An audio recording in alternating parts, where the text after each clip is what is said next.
shoplifting, carjacking, bank robbery. These are all the small-minded matters of casual thieves with no imagination. It takes a truly daring thief to go bigger. Today, I'll be sharing with you the people who went above and beyond, pushing the boundaries to the absolute maximum of just what exactly can be pilfered. Grab your loot bag and put on a balaclava as I explore some of the biggest things ever stolen. Number 10.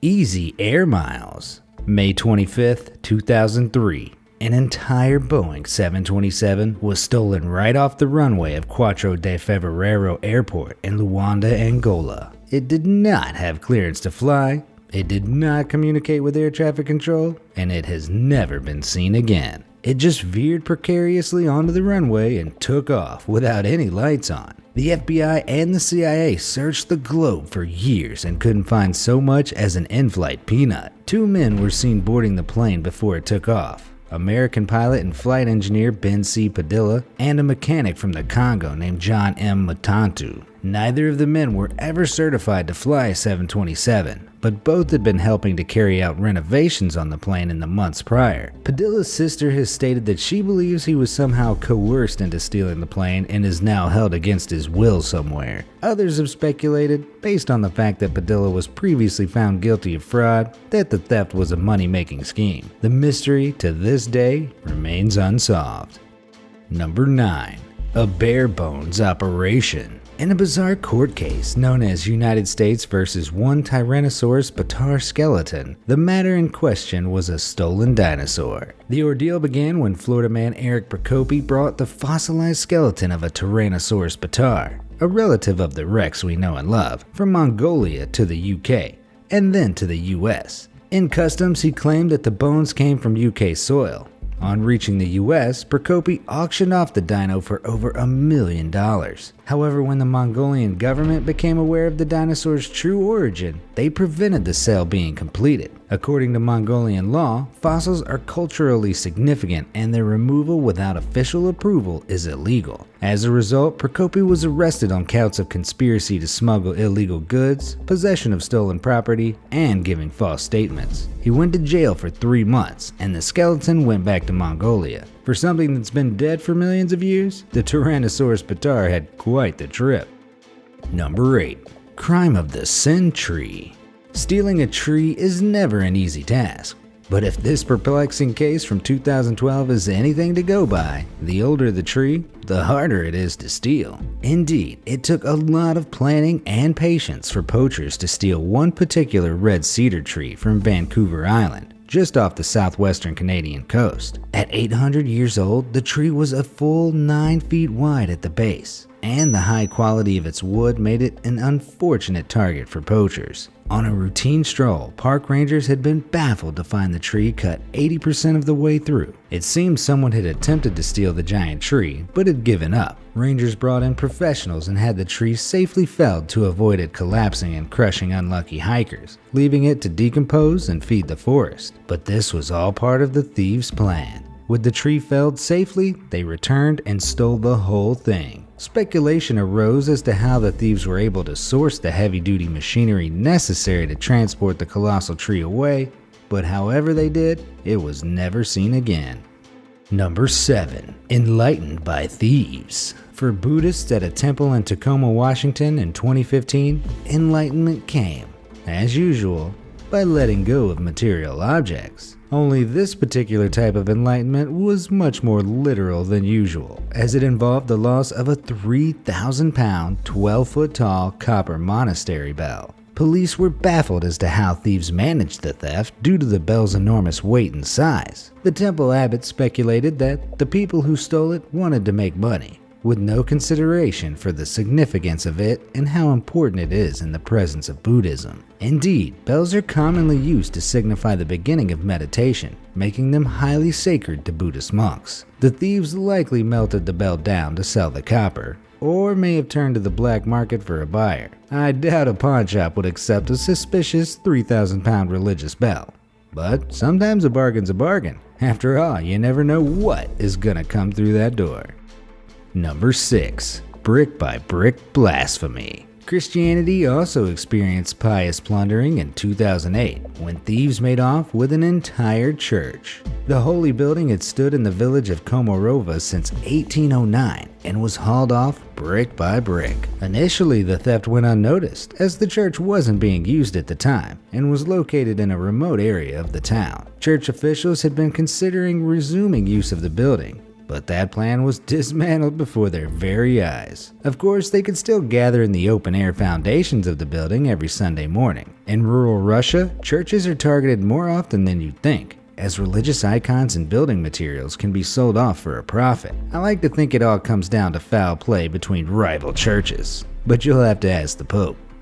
Number 5. A history of crime. In the 1980s, somewhere in Tel Aviv, Israel, Major Ari Yitzhaki was restoring a World War II Mustang fighter plane for the Israeli Air Force. The plane was parked up at a reserve airfield waiting for transport to Israel's Air Force Museum. After fixing it up, Yitzhaki developed plans of his own for the vehicle. On an otherwise normal day, he flew the antique all the way to Sweden and sold it illegally for $331,000. 6 years later, the Israeli government finally tracked it down and retrieved it. So at least this plane story has an uplifting ending. High flyer Yitzhaki, on the other hand, had a much more grounded fate, the terrestrial confines of a jail cell. Number 4. A bridge too far. Some people build bridges, others burn them. In rare cases, some steal them. This was the case in 2012 when two men with little respect for history were arrested for stealing a 100-year-old bridge in China. The bridge was an easy target, as far as stealing an entire bridge goes, because it was surrounded by construction sites and received very little foot traffic. Eventually, one of the bridge's few regulars attempted to stroll over the bridge and found that it no longer existed. A police investigation ensued, and after an eyewitness described seeing the culprits lingering near the bridge with a truck one night, the police were able to track them down. The thieves confessed that they'd used 2 cranes and 2 trucks to pick up and move the 16 huge stone pieces that made up the bridge. I just wonder if the bridge was sat pretty in a billionaire's garden before the thieves were caught. Number 3. You wouldn't steal a ship. Some people just have a taste for the biggest loot.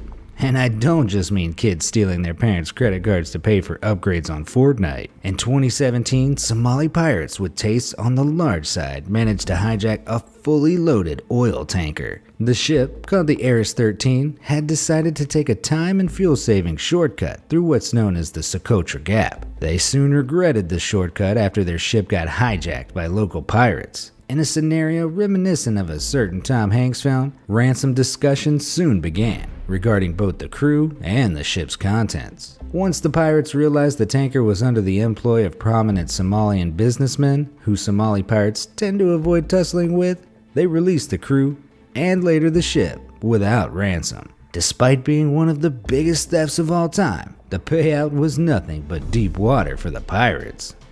Number 2. The USA's underwater heist. In 1968, for reasons still unknown, Soviet submarine K-129 sank 16,000 feet to the bottom of the Pacific Ocean, 1,600 miles northwest of Hawaii. At the time, Russian technology was unable to locate or retrieve the warhead-laden wreckage, but their Cold War rivals in the USA soon caught wind of the submarine's fate. The Americans weren't going to miss this opportunity to get their hands on a Soviet submarine laden with potentially useful documentation, not to mention intact nuclear weaponry. To keep things hush-hush, they assigned the CIA, rather than the Navy, to the case. In 1974, with an inflation-adjusted equivalent of $4 billion spent, the CIA had built the Hughes Gomar Explorer. This essentially involved grafting a giant skill crane onto a ship to drag the submarine up to the surface. The procedure wasn't perfect, and parts of the submarine broke off during recovery and sank back down. But the chunk the CIA caught on their expensive fishing trip did indeed contain nuclear torpedoes, as well as some of the sailors' bodies. Inquiries about the operation, which was initially presented to the public as nothing more than a manganese mining operation, had a surprising cultural outcome too. Covering the tracks of the operation led to the development of the phrase, "neither confirm nor deny." This is now known as the Glomar response, after the name of the recovery vessel.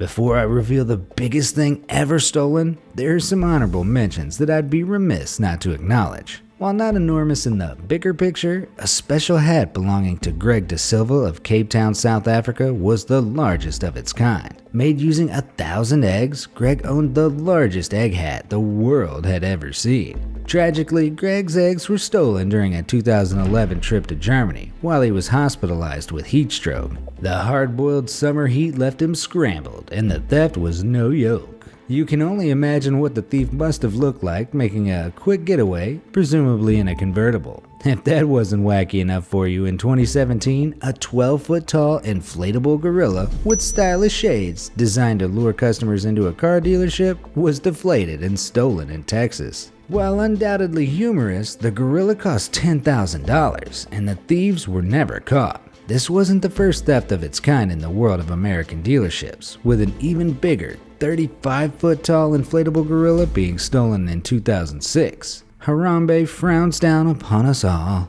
Finally, there's the Great Canadian Maple Syrup Heist. This robbery took place over several months at a facility in Saint Louis de Blandford, Quebec, between 2011 and 2012. In total, 3,000 tons of maple syrup, or 18.7 million Canadian dollars worth, was stolen. Adjusted for inflation, this suspected insider job was the most valuable heist in the Canadian history.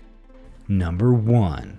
A mountain of crime. As far as earthly objects go, things don't get much bigger than mountains. So for thieves who take the phrase "go big or go home" a little too seriously, stealing a mountain is the logical conclusion. Locals from the Humta village in eastern India are slowly but surely bringing the aforementioned phrase to life by stealing the peak of the nearby mountain Hump Pahad.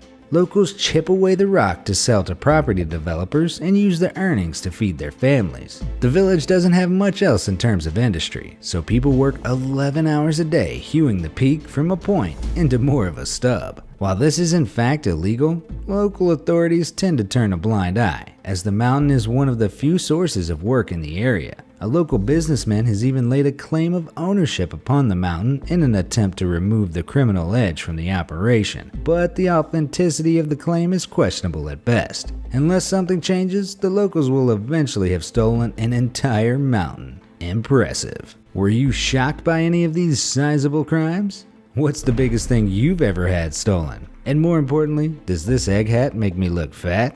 Let me know in the comment section below. Thanks for watching.